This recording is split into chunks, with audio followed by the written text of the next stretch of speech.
Hi everybody. So this lab video is going to talk about a couple more tests for identifying gram-positive cocci organisms. So let's go ahead and start with the coagulase test. And please make sure you are using the updated PowerPoint. Then the file name actually has updated in it. Okay, so the coagulase test is a differential media, okay, which means you can inoculate any organism in this media, which is rabbit plasma, and either you're going to get clumping or not, okay? But anything can be inoculated into this. So it's just differentiating based on if the organism has the enzyme coagulase. So the purpose of this test is to determine if an organism has the enzyme coagulase. Coagulase is an enzyme that serves as a virulence factor for some pathogens like Staphylococcus aureus. And a positive result is going to be agglutination. We often also call agglutination clumping, but with this particular media, it tends to just become a solid, and I'll show you a picture on the next slide.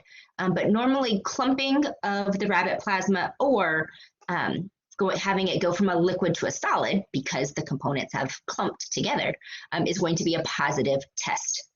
Okay, if there's no clumping or if the media remains a liquid, then it's a negative test. So why is coagulase a really good virulence factor?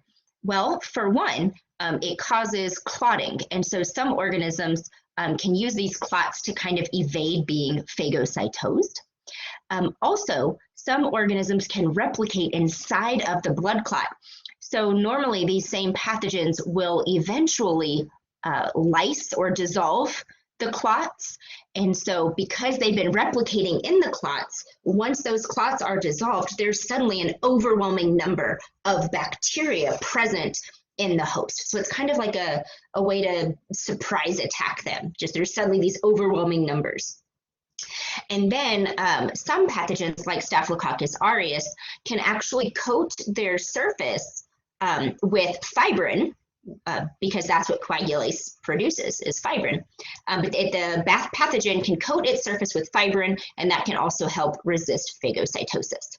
So what does this enzyme actually do? Well, what's going to happen is it is going to convert fibrinogen present in this case for the media, the rabbit plasma, and it converts that fibrinogen to fibrin, which again results in clotting or clumping of the plasma. So let's take a look at what this looks like in the lab. So this bottom tube is actually how it starts out. Okay, that's a liquid. I know it kind of looks like a solid slant media, but it's not. It's a liquid. Okay, and you would just use aseptic technique and introduce a little bit of the bacteria into that liquid rabbit plasma, and then you put it in the incubator for 1 to 2 days and you take it out. If the media is still a liquid, that is a negative result, and it means the bacteria does not have the enzyme coagulase, so it cannot convert fibrinogen to fibrin. However, if you take it out, as you can see, that top tube, when held at an angle, it's still solid, right? It's not moving. And so that is a positive result because it triggered clotting within the rabbit plasma and it all clumped together, okay? All right, so just make sure, especially as you work on study guides, the handouts, and the unknown reports, remember y'all, observation is what you physically see in the test tube. For result, you want to say either positive or negative. That's it, one word. And for interpretation, you always go back to the purpose of the test. What are we even testing for? So if the test is positive, in this case, right, what enzyme does the organism have? What does that enzyme allow to happen within, the host? All right, so we're going to skip over latex agglutination. We're going to do that one later. So let's talk about blood agar plates. So these are also a differential form of media. Anything and everything can grow on a blood agar plate, but they might grow differently based on kind of how the organism functions. So with this test, it's specifically to identify, or I should say differentiate between some of the staphylococci. And that's because some of them have proteins called hemolysins. And hemolysins are going to do exactly what their name implies. Hemo means heme or blood, lysin means to lyse. So if an organism has hemolysins, it is able to lyse or break down red blood cells and hemoglobin. So for this test, this is the one test where you're not going to say positive or negative as a result. Okay, for this test, your result is either beta, alpha, or gamma. Just one of those. I don't care if you write out the name, like spell out beta, or if you put the Greek symbol, doesn't matter to me. So this is the only one. Again, don't write positive or negative, because putting positive, does that mean it's beta or is it alpha? I don't know. So you need to be explicit there, okay? So if the organism produces hemolysins, then that organism is considered beta hemolytic. That means it can completely break down all the red blood cells that are present in the media. That's why it's called a blood agar plate. Sheep blood is actually part of the media. So the plate is beautiful. It's a deep blood red color. And you will actually do a streak and stab technique, and we'll talk more about that in a minute. But you'll do streak for isolation, so that streak plate technique, because you want to observe the media around isolated colonies. And if an organism is beta hemolytic, you will actually see clear little halos around that colony, because all of those cells were producing hemolysins that broke down the red blood cells. So you'll always hold the plate up to the light, and you can physically see straight through the media if an organism is beta hemolytic, okay? Now, when we look at some of the pictures on upcoming slides, sometimes it looks like a brightish, not a bright yellow, but it doesn't exactly look see-through, but that's because they're putting the agar plate on a light box, so you can see that the light shines straight through, okay? So just kind of keep that in mind when we look at the pictures. If you were to hold it up yourself, it would be a very clear zone, but when you put it on a light box, right, it just looks really bright around those colonies. Okay, so if an organism does not produce hemolysins, one of two things is going to happen. If it is an alpha hemolytic bacteria, we say it as incomplete hemolysis. And you're going to see these weird, like, greenish-y yellow halos around the isolated colonies. But please note, we don't say that it has a hemolysin. It does not, okay? However, you see that different colored halo because these organisms produce hydrogen peroxide. And that hydrogen peroxide will actually destroy some of the red blood cells. Not all of them, but some of them. And so that causes the media to change color. It goes from that deep blood red to like this greenish-y yellowish color. Now, if oxygen, though, is removed from the environment, that peroxide's not produced, in which case you can't identify the greenish yellow halos. So that is just something to kind of keep in mind, and it would appear to be non-hemolytic at all. So the last option is gamma hemolysis, which means there's no hemolysis at all. There's no destruction of red blood cells. And so if you look at the media around those isolated colonies, it's still the same blood red color. Okay, so again, for this one, part of the technique is associated with the analysis portion. You hold the plate up to the light and you look at what color the agar is around the isolated colonies. Don't look where there's a lot of growth, only look at isolated colonies. Now, some hemolysins are oxygen labile, and so you want to do a stab and streak method. I actually said that backwards. I tried to say streak and stab. So you would do your normal streak plate technique, but at the very end, after you've done the last of your streak in that fourth quadrant, you just kind of take your loop and just kind of stab into the agar 2 or 3 times, because you're putting those hemolysins, if they're made by the organism, into the anaerobic part of the agar, And so any oxygen labile hemolysins are then able to grow. And so you always want to look at the little stab marks to see if there's any zones around them. So let's look at some pictures. So for this one, do you see how, first I want you to look over, let's see, there you go, over here, where the agar is, where there's no growth. See how it's this nice dark red color, okay? That's what it looks like normally. So then you want to compare that color to where these individual colonies are. And you see how it's completely clear, right? There is no color whatsoever around these isolated colonies.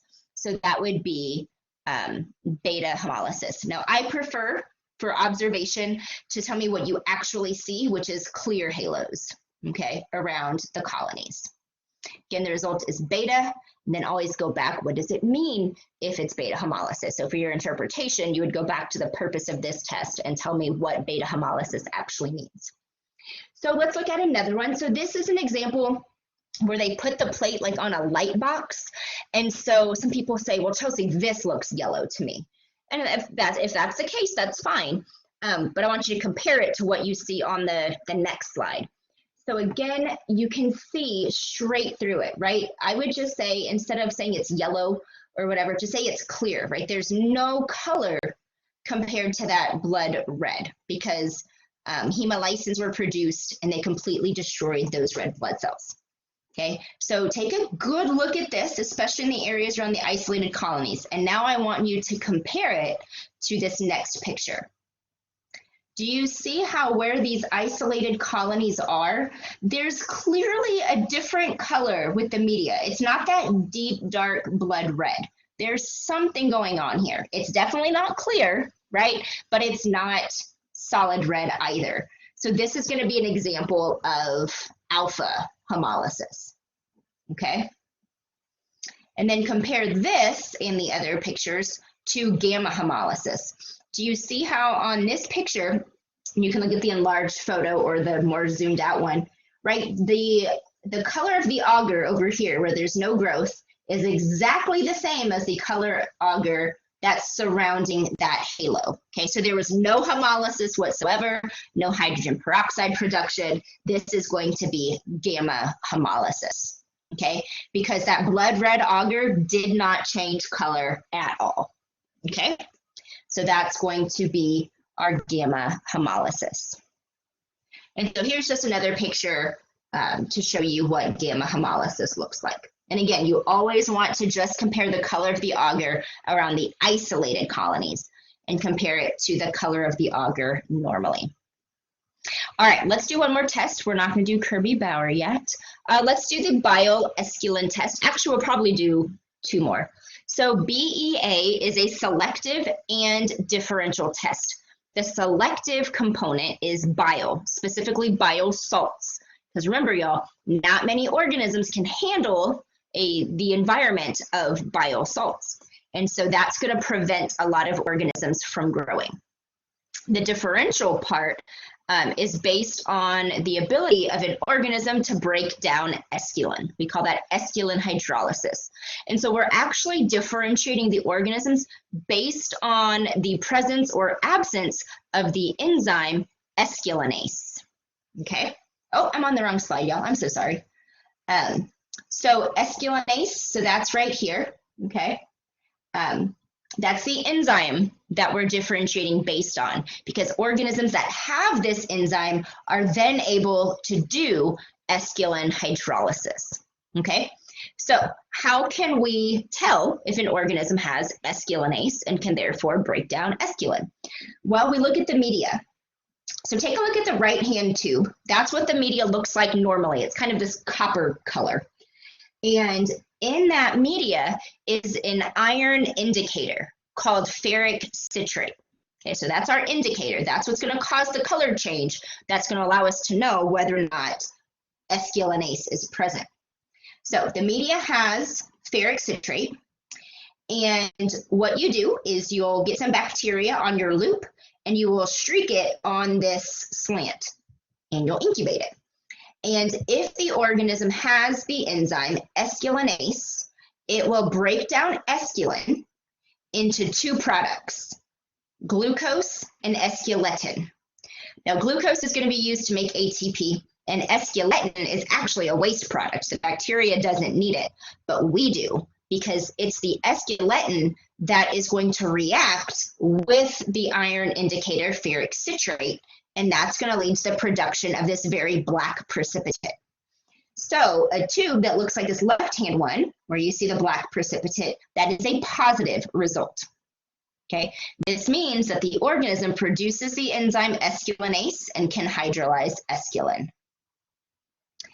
If you take the tube out of the incubator and it looks like this right-hand tube, that is a negative result. Okay.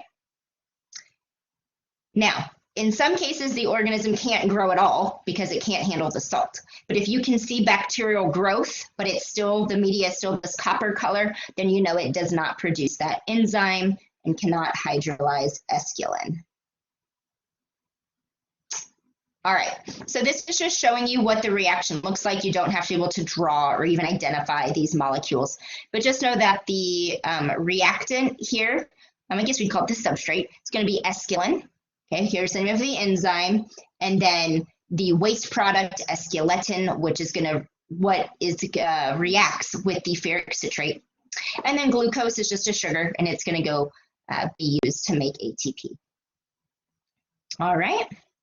All right, let's do this last test, salt tolerance test. This is a purely selective media, right? Because as we've said over and over again, not all organisms can survive in the presence of salt. So only haloduric or halophilic organisms can handle salt. So for this test in the lab, we actually look to see how much salt can certain organisms handle. And so we have 5 different concentrations of salt, which are listed here. And some organisms are salt tolerant, as you can see on this slide. Others are salt intolerant. So this is really just a positive or negative result kind of test. Positive means it can tolerate salt. Negative means it cannot. So positive is going to be that turbid growth, right? Turbid means bacteria have grown. If the media remains, translucent, where you can still see right through it, it is not turbid, so it's a negative result because the organism could not handle the salty environment. Now, the one thing you do have to be careful with this test, some organisms have sediment growth, right? Remember, sediment growth means all of the cells accumulate on the bottom of the test tube.